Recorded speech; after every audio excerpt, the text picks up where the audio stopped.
Are we wrong? Yes, we are. What's up, guys? It's your boy McKinley Crain here, and today I'm going to be doing my spoiler-free review of Season 1, Episode 3 of WandaVision of the Marvel Studios, of the 2021 Marvel Studios new show on Disney Plus, which is WandaVision.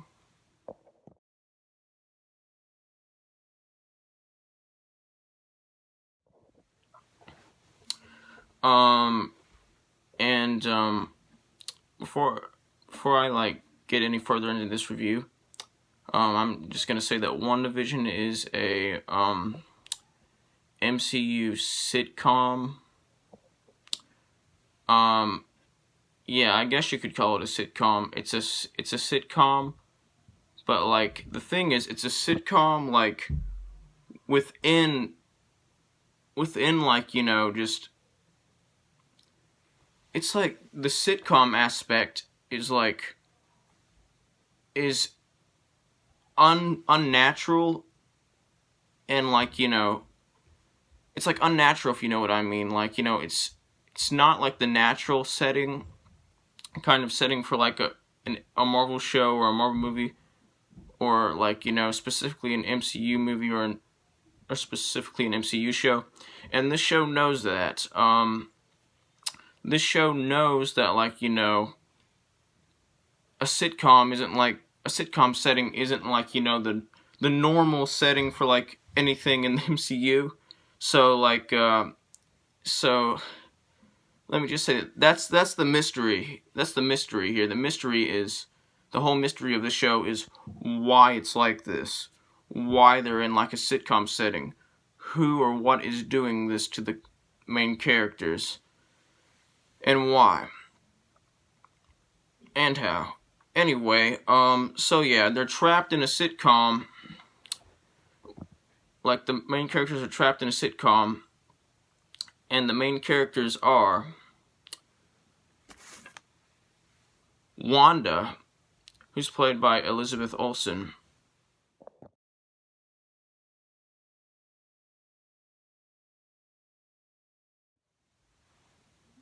And her, I guess you could kind of say husband now, Vision, who's played by Paul Bettany.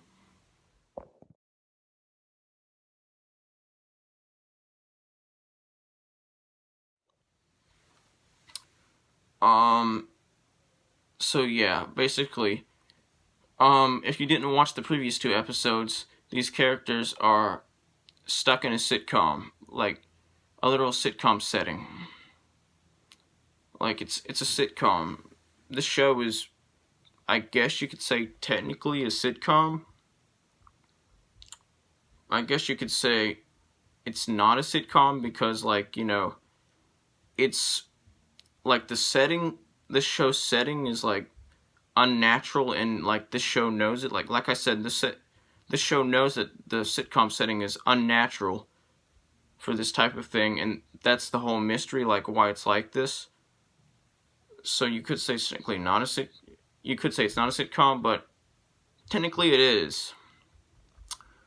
And let me just say that this show so far has been perfect and great and just awesome. And this episode is perfect and great and awesome. This show is what I like.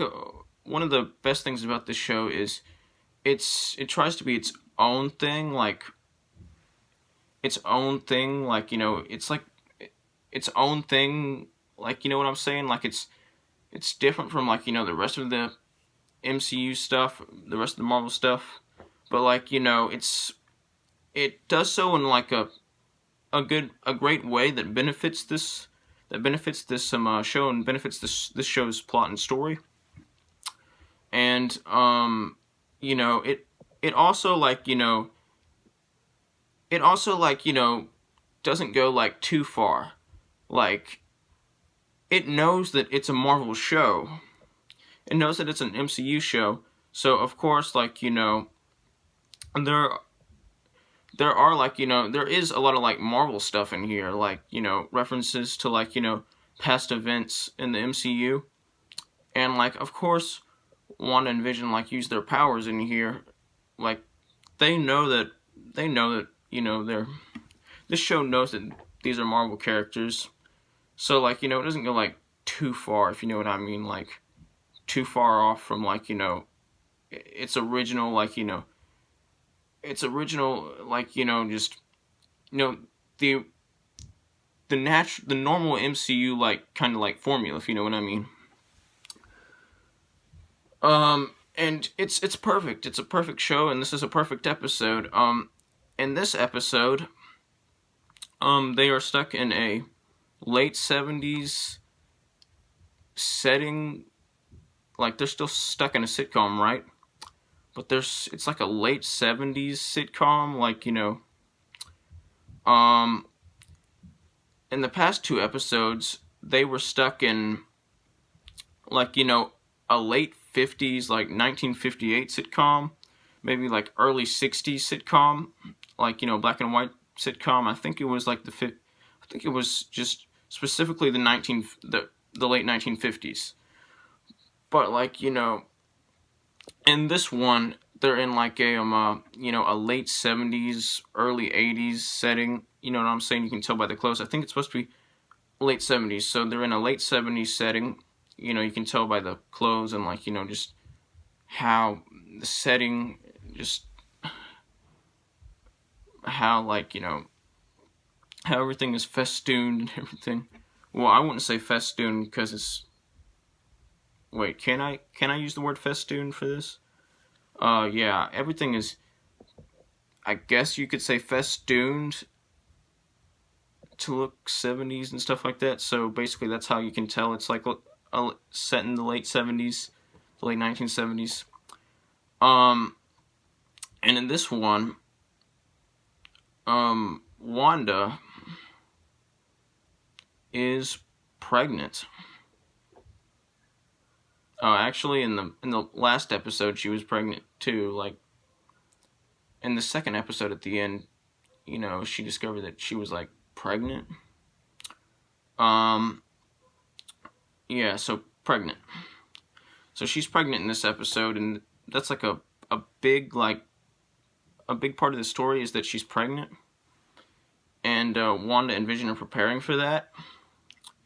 Now, you're probably wondering, how did a human and a robot how did a robot impregnate a human? Well,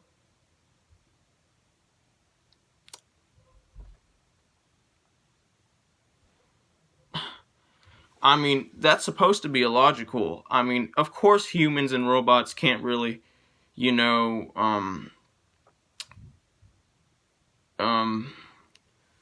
you know what I'm saying,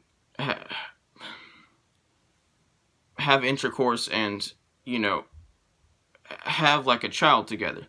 That's supposed to be illogical on purpose. Like, that's part of the show's main mystery. In case you didn't know, Vision is not a human. Vision is a robot, technically.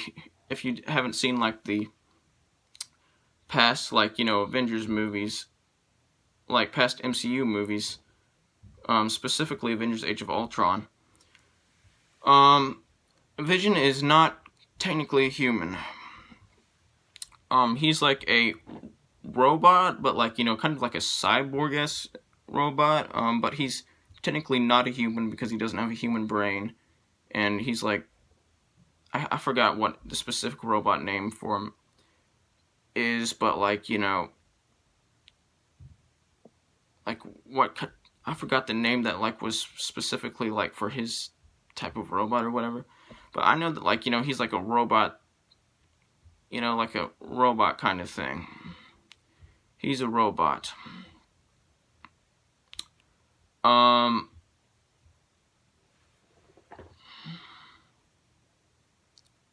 So yeah, that's illogical. Everybody knows that only humans can impregnate other humans. So like, who knows, like, who actually knows how that even happened? how Wanda and Vision, like, well, it's pretty obvious, like, how they did, you know what I'm saying, like, they obviously, but, did the deed, but, like, Vision's, like I said, is a robot, so, and one is a human, so that makes no sense at all, because just facts. But yeah, it happened, and the show knows that that's not. The show knows that that's illogical, and that's part of the whole mystery. Like, how did a robot, impregnate a human when a robot doesn't even have like the DNA to do that? If you know what I mean. Um, and Vision has feelings. He's like, and he's like artificial intelligence and stuff like that. He's like an artificial intelligence robot. So he thinks a lot like a human. He has feelings. He's human-esque. But he's technically not a human. I've been ranting on for like 4 minutes about how crazy that is, how crazy this whole thing is.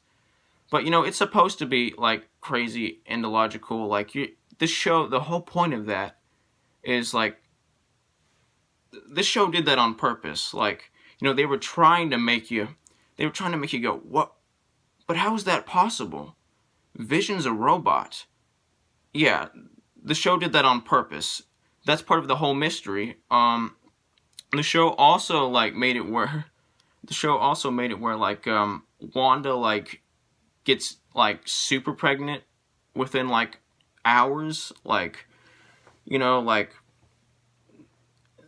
she gets like as pregnant in 2 hours as like someone in like 9 months could, and that's part of like this whole show's like mystery, if you know what I mean. That's part of the mystery, and it works. And this show does acknowledge that. Like there's even just a flat out there's even like just a flat out line in there that like basically criticizes like well, it basically like asks the question how Wanda got that pregnant within like hours. How that even happened? Yeah, that's part of this whole show's mystery. This show is supposed to be like mysterious, and like you're supposed to be like thinking like, what the heck is going on? Yeah, it's supposed to be mysterious. That's this show's whole thing, and it's great. It works for the show. I love it, and yeah. So basically, I can't really get into like a lot more of the plot because that would be spoiler territory. Like, if you know what I mean, that'd be spoiling it. So basically, yeah, WandaVision are just preparing for their like child,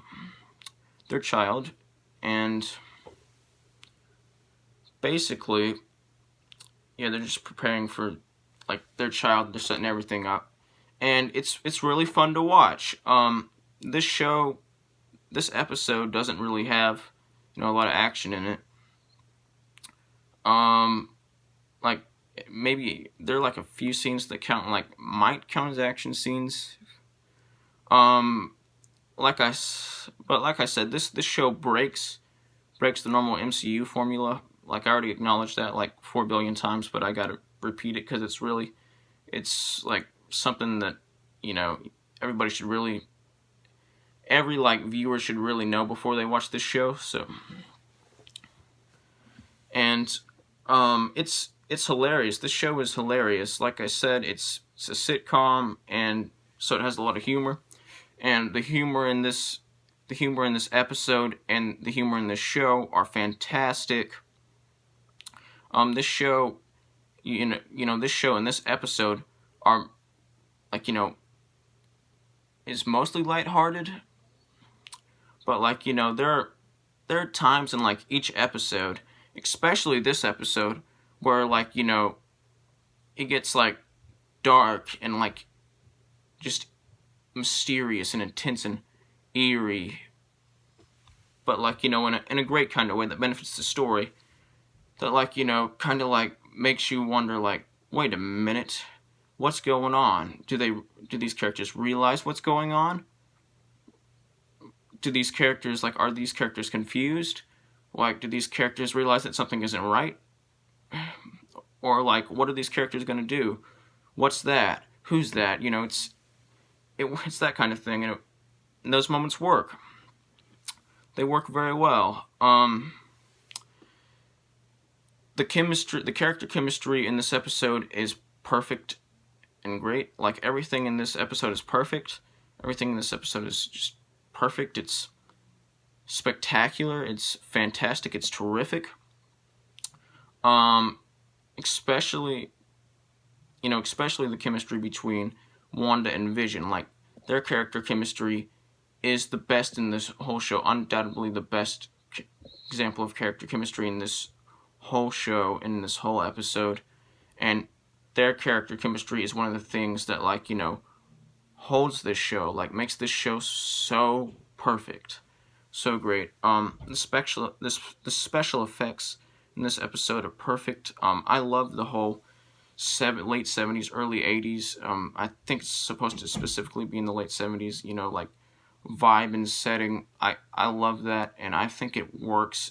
And, you know, I love the whole, like, I love, like, the references to the late 1970s that they have in here. They work, they're smart, they're funny, and they work. And I think that this show nails the nostalgia, just nails the nostalgic vibe that's trying to give. You know, this show has a lot of nostalgia, like, in it, like, nostalgia for like, you know, late, like, you know, like 1900s sitcoms, like late 1900s, like, sitcoms, and just the late 1900s in general. Well, you could say mid 1900s to late 1900s, because the 1950s were probably, I should probably classify the 1950s as more of like the mid 1900s. The mid 20th century, not the late. The late was probably like 60s, 70s, 80s, 90s or something. I don't know.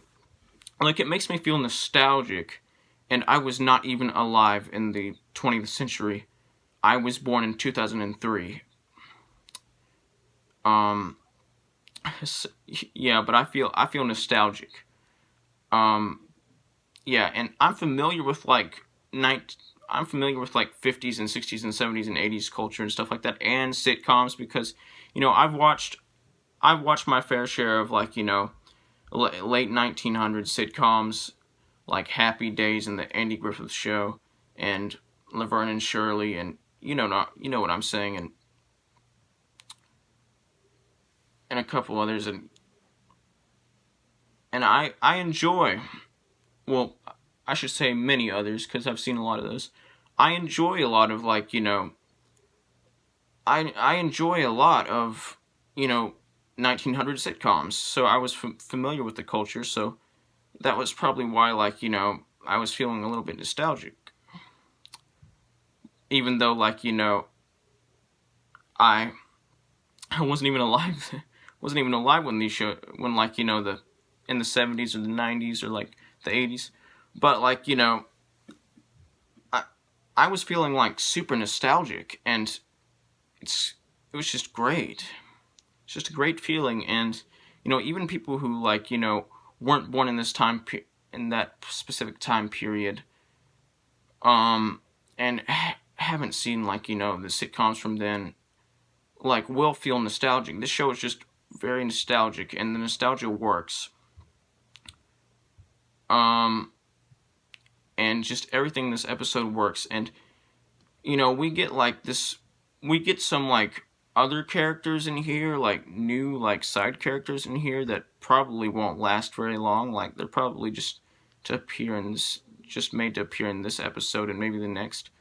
But, like, you know, we get like one specific side character with, like, you know, a bigger role than, like, you know, the other side characters usually have. And that side character is Monica, is Wanda and Vision's neighbor, neighbor and friend, Monica, who's played by Teyonah Parris.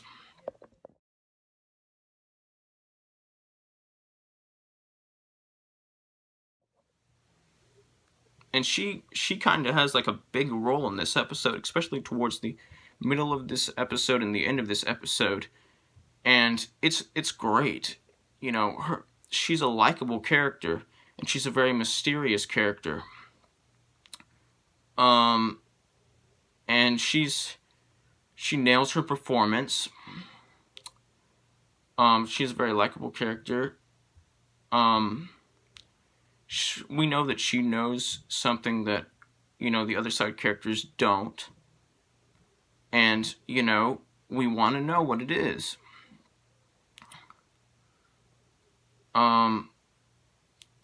And believe me, you know, she's great. She nails her role. The whole cast is great.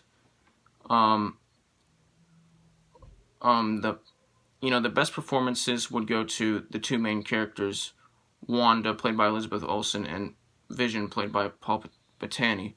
But, like, you know, the whole cast is great and perfect and awesome, and I love this episode's ending and beginning, and I love every second of this episode. It's all perfect, and I look forward to the 4th episode.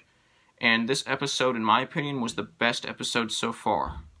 It was better than the previous 2 episodes of this show, and I can't wait to see more, and I'm going to give this episode a 100% out of 100%, which is the equivalent of an A+. Like, subscribe, join the notification squad. I will return.